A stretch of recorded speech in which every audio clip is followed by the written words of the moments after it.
Okay, we are in the second book of the Tucket Adventures. This is Call Me Francis Tucket by Gary Paulsen. So you remember what happened in the last book. This one picks right up from there. Francis Alphonse Tucket sat the small mare easily, relaxed in the saddle, his legs loose, the short Lancaster rifle lying casually across his lap, and looked out at the edge of the world. The prairie stretched away to the horizon. He felt strangely settled, quiet in a way he had not felt in more than a year now. It had all begun with this very rifle, the beautiful little Lancaster PA that Pa had given Francis on his 14th birthday, June 13, 1848. Somehow, Pa had managed to hide the rifle with another family in the wagon train that was taking Francis's family, Ma, Pa, Francis, and Rebecca, who was 9, from Missouri to Oregon. Francis had dropped behind the train to practice with the rifle and had been captured, taken prisoner by the Pawnees. It was Jason Grimes, the mountain man, who had shown up in the Pawnee camp and rescued Francis, taught him to survive as they traveled together, but they had parted ways just the day before, after Grimes's brutal fight with Braid, the Pawnee brave. Now Francis was on his own. At that moment, he felt a kind of peacefulness he had not felt since he'd first taken up with Jason Grimes. Or boredom, he thought, sitting in the late afternoon sun. He felt not peacefulness so much as boredom. Yesterday, he had left the mountain man and had ridden back to meet up with a wagon train waiting at the burned out hulk of Spot Johnny's trading post.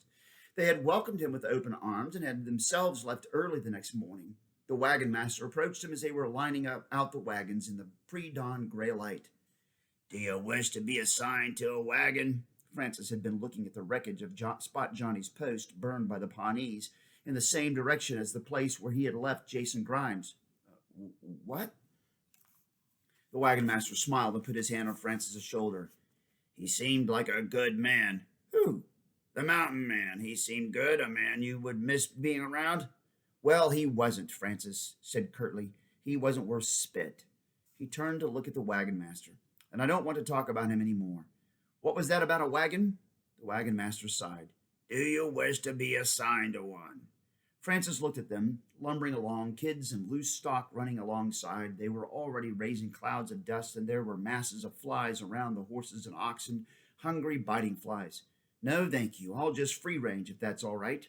"Maybe you can ride wide and hunt for us as well." Francis nodded. "I figured on it." He suddenly realized he was talking a lot like Jason Grimes, short, almost cut off sentences, and he smiled and shrugged. "I mean, it seemed the best way for me to help as we go along, just until we get out farther west and I can get some word about my folks. I'll have to be leaving you then."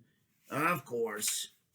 The wagon master had ridden off then, riding a Morgan horse that could either pull or ride, a lummox kind of horse, Francis thought, and Francis checked his rifle, made sure the percussion cap was on the nipple tightly, and wheeled the mare toward a ridge off to the north.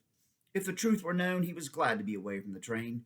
He had often been alone in the last year, even when he was with Grimes. Sometimes when they were trapping, he was alone for a full day, now and then longer. He had in some ways come to enjoy it. He didn't have to talk to people, and it gave him time for thinking. And he needed time to think now. He let the mare pick up the pace to a trot. She wanted to run about she wanted to run, but he held her back in case he needed to speed later, and he guided her with his knees until they were on the ridge. Then he eased her over and down the side a bit so he wouldn't be outlined against the sky. It was something Grimes had taught him. Against the sky it was too easy to be seen, either by game or enemy, and when he was well down from the ridge, he swung the mare left and headed west. He worked his eyes and ears automatically, and let his mind start going over the problem. He felt as if his life had a hole torn in the middle of it, almost the same feeling he'd had when he was taken from the wagon train, and he realized with some surprise that it came from leaving Mr. Grimes. Francis had not thought they were that close, and in some measure hated the man, and now to feel this missing the one-armed mountain man, it made no sense. The mare slowed, and Francis saw her ears perk forward, and she looked suddenly to the right front as a covey of quail jumped for some brush. Francis was sliding off the side of the horse and halfway to the ground. the rifle cocked and swinging up under the mare's neck when he saw a coyote come out of the brush with a quail in his mouth. Could have been anything, he smiled, eased the hammer down to the safety click and remounted. Anything. His feet found the stirrups and he kneaded the mare into motion once again. The ridge he was riding alongside started to rise, and in front ended where it hit a shallow bluff. He could not see over the bluff and moved back to the ridge to the left and made sure there was a place where the wagon train, now moving slowly about 2 miles to his left and rear, would have room to get through the bluffs. He still did not ride the mare to the top of the ridge, but moved up just until his head was high enough to see and then back down. The bluff ahead beckoned him more. Grimes was, for the moment, out of his thinking. There was something about seeing over the next hill, some need. He heeled the mare to pick up the pace.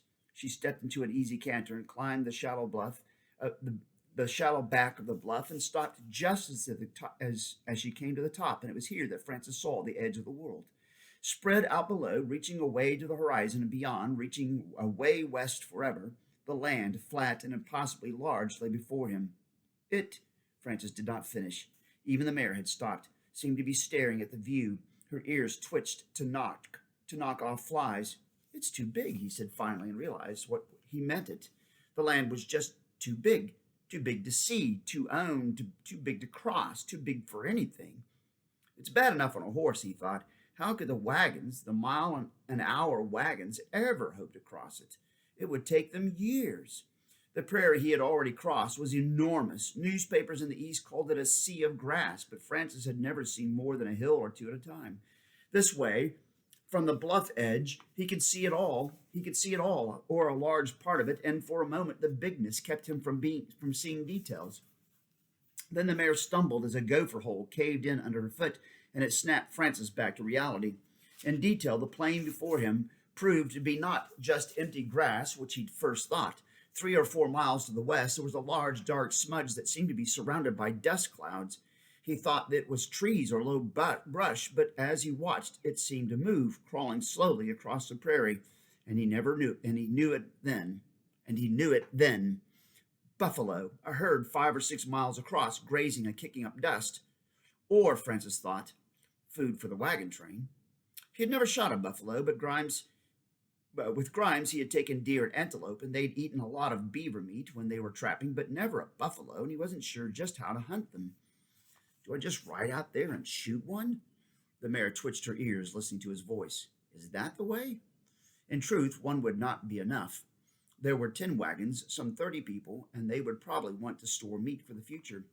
2 at least, maybe 3 or 4 buffalo.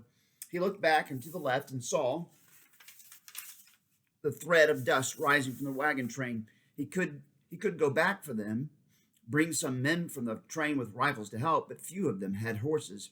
They were stuck with oxen, and besides, he didn't much want to be with the men from the wagons somehow, and it would take 2 hours to go back and get them. So his first thought came back. We'll just have to ride down there and shoot a couple of them. It proved to be the second biggest mistake of his life. That was the first chapter of Call Me Francis Tucket. Bye.